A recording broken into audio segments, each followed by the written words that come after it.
अस्सलाम वालेकुम, कैसे हैं दोस्तों। मैं नफ़ीस अहमद nafisfly.com की तरफ से।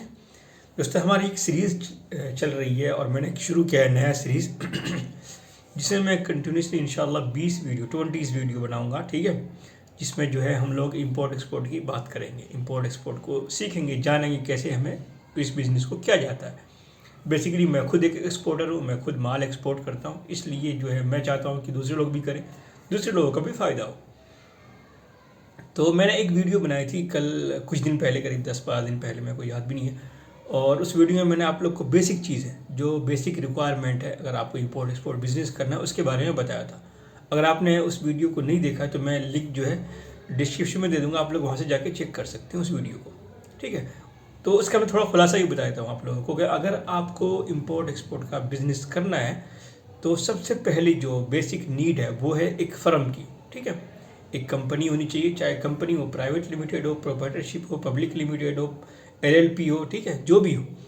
और उसके बाद जो है आपको क्या करना है, उसके बाद जीएसटी सर्टिफिकेट, ठीक है।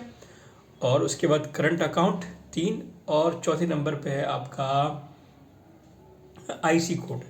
ये चारों चीज़ मैंने आपको पिछली वीडियो में बताया था कि आपको कैसे करना है ये, ठीक है। तो जब आपने कंपनी बना ली, एक प्रोप्राइटरशिप फर्म रजिस्ट्रेशन कर लिया और जीएसटी भी ले लिया, आईसी कोड भी ले लिया, ठीक है। आईसी कोड के लिए ना एक वेबसाइट है dgft.gov.in, ठीक है। मैं लिंक डिस्क्रिप्शन में दे दूंगा, आप लोग वहाँ से चेक कर सकते हैं। वहाँ पे जाके ऑनलाइन अप्लाई होता है और गवर्नमेंट की फ़ी जो है ना सिर्फ 500 रुपये। बाकी जो लोग कंसल्टेंसी वाले जो लोग ये काम करके देते हैं वो 1500, 1000, 2000, 3000 रुपये चार्ज करते हैं, वो अलग अलग होता है, ठीक है। तो अब आईसी लेने के बाद में अब बारी आती है प्रोडक्ट सिलेक्शन की, ठीक है, कि आप कौन सा प्रोडक्ट एक्सपोर्ट करना चाहते हो। क्योंकि अभी जो है, अभी आप अगर इंडिया में बिजनेस कर रहे हो या आप जहाँ के भी हो वहाँ बिजनेस कर रहे हो, तो आपका मार्केट जो है सिर्फ आपकी कंट्री है, ठीक है।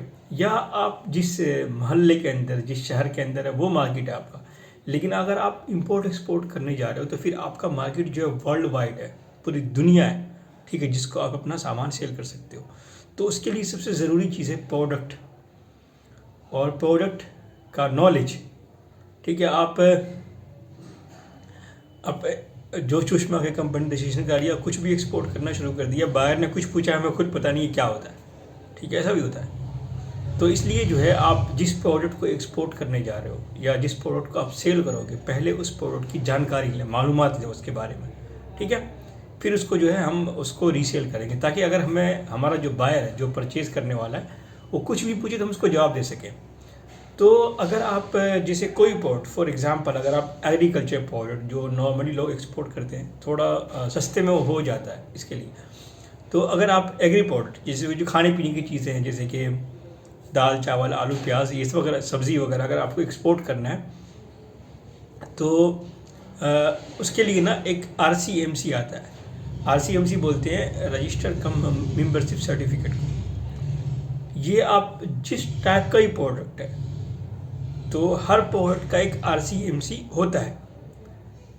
ये बेसिकली है क्या, ये जो गवर्नमेंट ऑफ इंडिया है, ठीक है, वो चाहती है कि इंडिया में से ज़्यादा लोग एक्सपोर्ट करें, बाहर माल भेजें।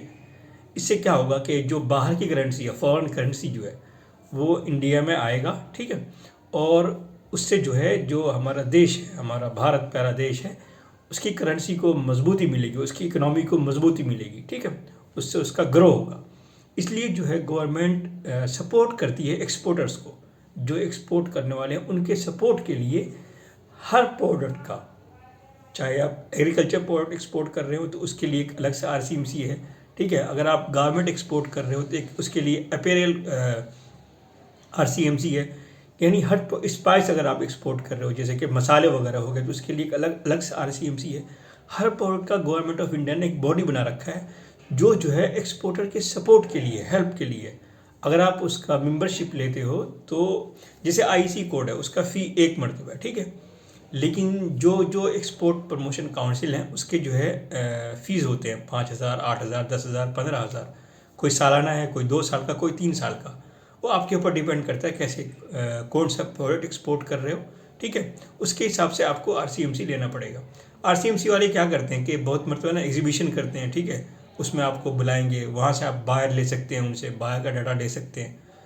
ठीक है, वो लोग हेल्प करते हैं कि कैसे आपका अगर कुछ आपको पूछना है तो आप उनसे जानकारी ले सकते हैं, वो लोग सपोर्ट करते हैं आपका। इसलिए जो है गवर्नमेंट ऑफ इंडिया ने जो है हर प्रोडक्ट के लिए एक बोर्ड बना रखा है। जितने भी प्रोडक्ट है, चाहे वो एग्रीकल्चर प्रोडक्ट हो तो उसके लिए अपेडा है, ठीक है।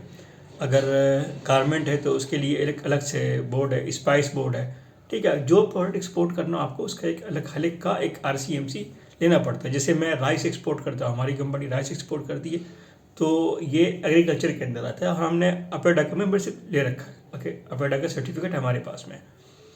तो गवर्नमेंट ऑफ इंडिया जो है ना, एक और बेनिफिट देती है एक्सपोर्टर को कि अगर आप इंडिया में कुछ भी परचेज करते हो, ठीक है, तो आपको जो है जिसे हम लोग बैग्स वगैरह बनवाते हैं, ठीक है, प्लास्टिक के PP बैग बनवाते हैं हम लोग, तो उस पर 18% GST है।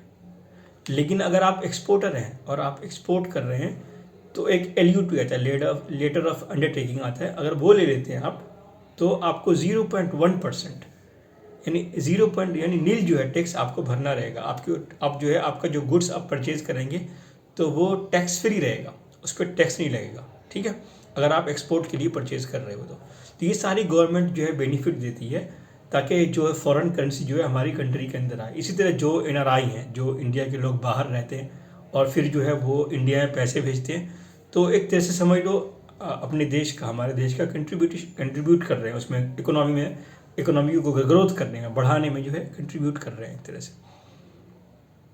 तो जैसे आपने कंपनी रजिस्ट्रेशन करा लिया था, IC कोड ले लिया, तो अब बारी आती है प्रोडक्ट सिलेक्शन की, ठीक है, और RCMC की, ठीक है, रजिस्टर्ड कम मेंबरशिप सर्टिफिकेट।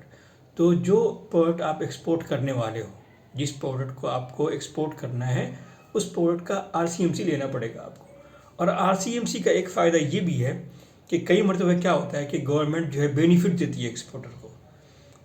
पिछले साल क्या था कि अभी जो है शुगर के बारे में, शक्कर के बारे में, अगर आप अभी चीनी एक्सपोर्ट करते हैं, ठीक है, तो गवर्नमेंट 10% आपको फ़ायदा दे रही है, EPC बोलते हैं, ठीक है, वो दे रही है। उसमें क्या होता है कि जैसे फॉर एग्ज़ाम्पल जैसे एक कंटेनर आपने शुगर एक्सपोर्ट किया बाहर किसी भी कंट्री के अंदर और उसकी वैल्यू जो है 10 लाख रुपए है, तो गवर्नमेंट आपको EPC यानी आपने एक्सपोर्ट किया है उसके बेनिफिट के तौर पर आपको 1 लाख रुपए अपनी तरफ से गवर्नमेंट देगी आपको, ठीक है। अभी शुगर के अंदर है, जब प्याज जो है बहुत सस्ता हो जाता है और इंडिया में बिक नहीं रहा होता है तो गवर्नमेंट प्याज के ऊपर भी यानी बेनिफिट कर देती है कभी कभी 5% 10% का। अभी गारमेंट पे भी अगर आप गारमेंट एक्सपोर्ट करते हैं तो उसमें 2.5% या 2% ऐसा कुछ है, उसमें भी EPC है। तो जब आप रजिस्ट्रेशन के बाद में सेकंड चीज़ जो है वो है RCMC का, ठीक है। तो आप पहले प्रोडक्ट सिलेक्ट करें और प्रोडक्ट सिलेक्ट करने के बाद में जो है आपको RCMC लेना होगा, ठीक है, ताकि जो एक्सपोर्ट के बेनिफिट्स हैं, जैसे गवर्नमेंट अभी शुगर एक्सपोर्ट पे बेनिफिट दे रही है, ये कब मिलेगा आपको, जब आपके पास में RCMC होगा, ठीक है, तो वो भी ले लें, ठीक है। तो इस वीडियो में इतना ही और मिलते हैं अगली वीडियो में, तब तक कि अपना ख्याल रखिएगा। अल्लाह हाफिज़।